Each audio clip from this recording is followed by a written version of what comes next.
What up, all you worship peoples? Thanks so much for joining me. I'm Nate Meist, and I love equipping worship leaders with helpful and encouraging content. And today we're going to be looking at a brand new song by Hillsong Worship featuring Cody Carnes called Hope of the Ages. An amazing song. Let's get into it.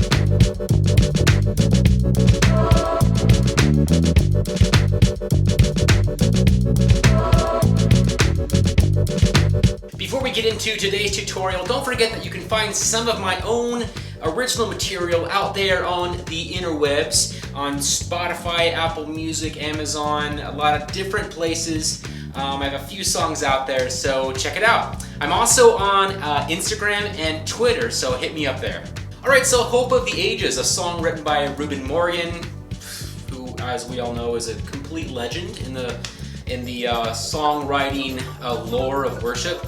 And Cody Carnes, another beast of a songwriter and producer and everything. So amazing voices too. I love this song, getting into it and learning it. I have appreciated it more and more, and I'm doing this song, man. I'm gonna definitely put this into the rotation at my church. Very, very churchy, very praisey. It drives me crazy, to be honest. That was totally a dad joke. I am a dad, so what do you expect? Alright, as always, there's three main things we're going to go over in this video today. The first thing is key and capo placement. The second thing are the strumming patterns that I'm using for all the different sections. And the third thing are the chords that I am playing for all these different sections. If you want to fast forward to a particular part of the tutorial, I've made that very easy for you to do. I have segmented this video into different sections of the song. So if you want to fast forward to the chorus or the bridge, you can very easily do that by clicking on the time bar at the bottom of this video. Also, look out for these chord diagrams in the upper right-hand corner. They are there to help you, and if you need to pause the video to study kind of the fingering of different chords, feel free to do that. Alright, so key and capo placement. This song was recorded in the key of B. That key is actually really comfortable for my voice, so I'm going to stay in that key. My capo is going to be on the 4th fret, and I'm going to be playing in the G position. So, when you go download your chord chart wherever you get it in the key of G. And then you can easily play this song with the chords that I'm about to show you. If you wanted to play it in a lower key, for instance, the key of A might be a good key. You would go down 2 frets with your capo, so 1, 2, and you would play the same chords that I'm going to teach you, and you would download your chord chart in the key of G still, but you would be in the key of A. And that might give you some more range for your voice and be a little bit more comfortable for you. Alright, so keep in mind that I'm going to be calling out chords for the key of G. Okay, just a friendly reminder. That's not the key we're playing in. Once again, we're in the key of B, but I will be calling out the chords for G. And again, download your chord chart in the key of G, capo on 4, and you'll be playing in the key of B. Alright, so there's not really an intro for this song. It kind of goes right into the first verse. There's this fade up, like it's this pad sound, very ethereal pad on the root note, and then he just starts singing the first verse. So let's go through it. We're going to play through the first verse, and then I'm going to break down the strumming pattern and the chords that I'm playing. So here we go. So 1, 2, 3. The gospel of Jesus, it's the hope of the ages, burning brighter and brighter, and standing forever. The church he is building, nothing can stop it. It's a city that's shining, a light in the darkness. And then it goes to a tag there. Alright, you can see that I'm using a lot of downstrokes for this strumming pattern. And it's just a very light strumming pattern. I'm emphasizing, I'm really kind of accenting those initial downstrokes, the downbeat there. But let's look at what I'm doing.